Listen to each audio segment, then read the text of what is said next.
Karma by को जानते हैं आप लोग? नहीं जानते। इसी कलयुग की माई थी कर्मा बाई। मांग मांग के खाती थी वो, जहां जाती थी मांग के खाती थी।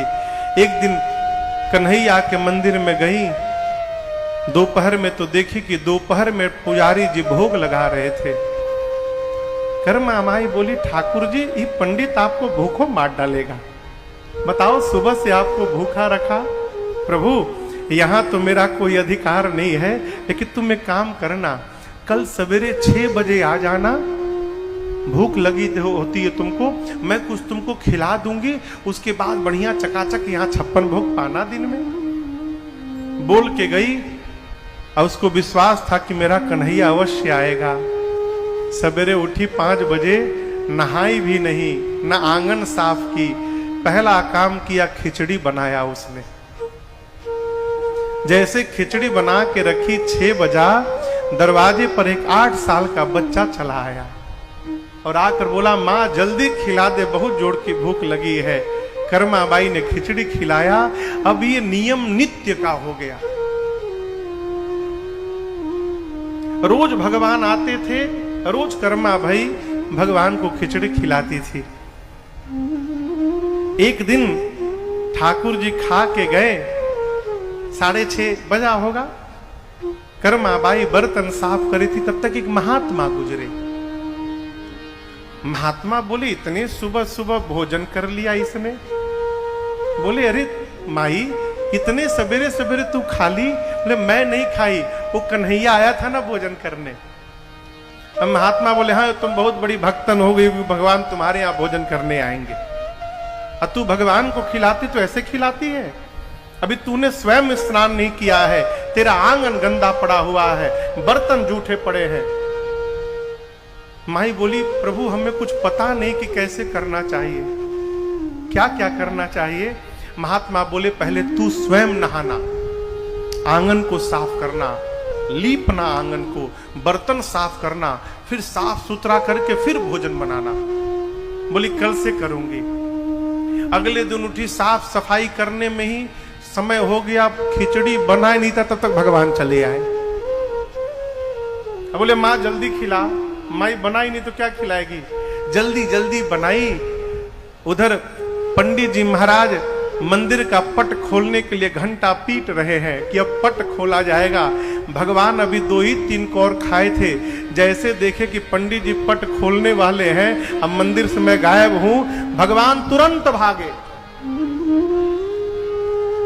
और आपको सत्य बताऊं माई बाप, जब पुजारी जी ने मंदिर का पट खोला न हो, तो ठाकुर जी के विग्रह में उनके दाहिने हाथ पर और भगवान के मुख पर खिचड़ी लगा हुआ था।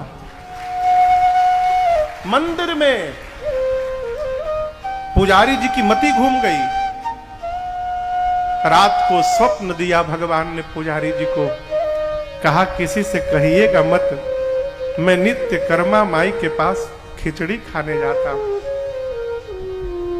मैंने पढ़ा है, जब कर्मा बाई इस संसार में नहीं रही तो उसके बाद कई दिनों तक अगल बगल के लोगों को सवेरे सवेरे कर्मा बाई के घर से एक बच्चे के रोने की आवाज आती थी।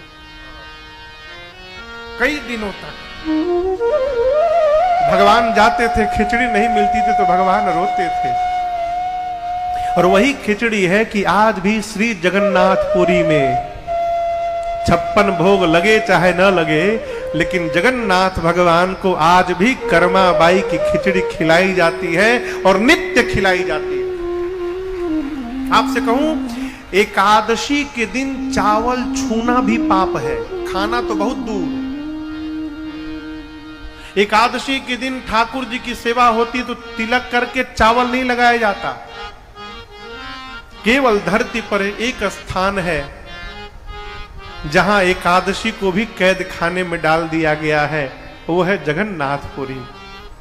एकादशी भगवान गए, जाकर जगन्नाथ से स्वामी से बोले कि आप खिचड़ी नहीं खाएंगे, चावल है। क्यों? मैं आया हूं, एकादशी हूं। भगवान ने कहा, तुम मेरी कर्मा माई की खिचड़ी छुड़वाने आए हो, डालो इसको जेल के भीतर। आप जाइएगा तो मंदिर के पीछे एक कारागार बनाया गया है और वहां एकादशी को उल्टा करके लटका के बंद किया गया। पूरे धरती पर एकमात्र स्थान है जगन्नाथ भगवान की पुरी, जहां पर एकादशी का कोई प्रभाव नहीं है। वहां भगवान नित्य चावल पाते हैं। अब बताओ, कर्माबाई के लिए यदि रघुनाथ जी आ सकते हैं, कन्हैया आ सकते हैं, हमारे आपके लिए क्यों नहीं आ रहे माई बाप? कारण मैं बताता हूं।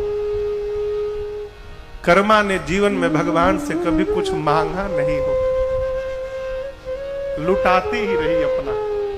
और याद रखिएगा, जहां मांग होती है वहां से प्रेम समाप्त हो जाता है। यदि आप भगवान का दर्शन प्राप्त करना चाहते हैं, इस जन्म में नहीं, अगले जन्म में, उस जन्म में नहीं, उसके अगले जन्म में यदि प्राप्त करना चाहते हैं माई बाप, तो मांगना बंद कर दीजिए। क्यों? आपसे यदि कोई रोज आकर मांगे, आपको अच्छा लगेगा?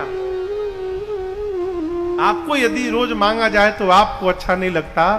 हम भी रोज जिनसे मांगते हैं, इनको कैसा लगता होगा? जिसको प्रेम करते हैं उससे मांगते नहीं है माई बाप, वहां लुटाते हैं। आप भी लुटाइए, अपना मन इन पर लुटा दीजिए।